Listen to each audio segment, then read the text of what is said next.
అందరికీ హాయ్ అండి. ఈ వీడియోలో మనం 2024-25 అకాడమిక్ ఇయర్లో 10th క్లాస్ ఇంగ్లీష్ సబ్జెక్ట్కి సంబంధించి పబ్లిక్ ఎగ్జామ్లో క్వశ్చన్ నెంబర్ 35Aలో ఇవ్వబడేటువంటి కాన్వర్జేషన్ అనే డిస్కోర్స్ ని ఈజీగా ఎలా రాయాలో డిస్కస్ చేద్దాం. టెక్స్ట్ బుక్ లోని ఫస్ట్ లెసన్ అయినటువంటి ఆ లెటర్ టు గాడ్ నుండి ఒక క్వశ్చన్ డిస్కస్ చేద్దాం. ఇది ఒక ఈజీ ఆన్సర్ మాత్రమే అని మీరు గమనించాలి. This is the given question. Imagine you are Lencho. You are devastated by the destruction caused by the hailstorm. This is the context. ఇక్కడ నువ్వే లెంచో అనుకోవాలి.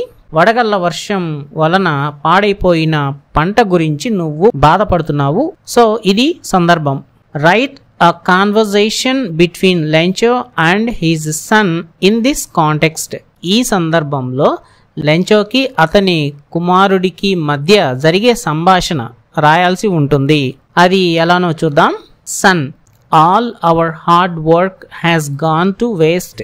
Son చెప్తున్నాడు, మన కష్టం అంతా వృధా అయింది. Lencho, it is a terrible loss. Lencho చెప్తున్నాడు, ఇది ఒక భయంకరమైన నష్టం.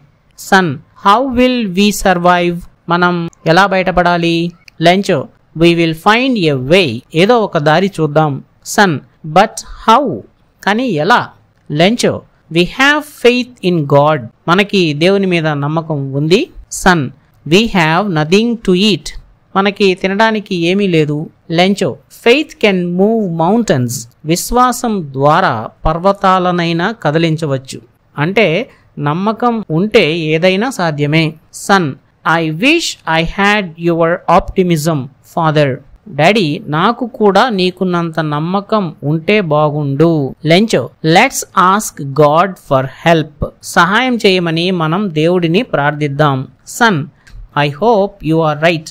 మీరు చెప్పింది సరైంది అని నేను ఆశిస్తున్నాను.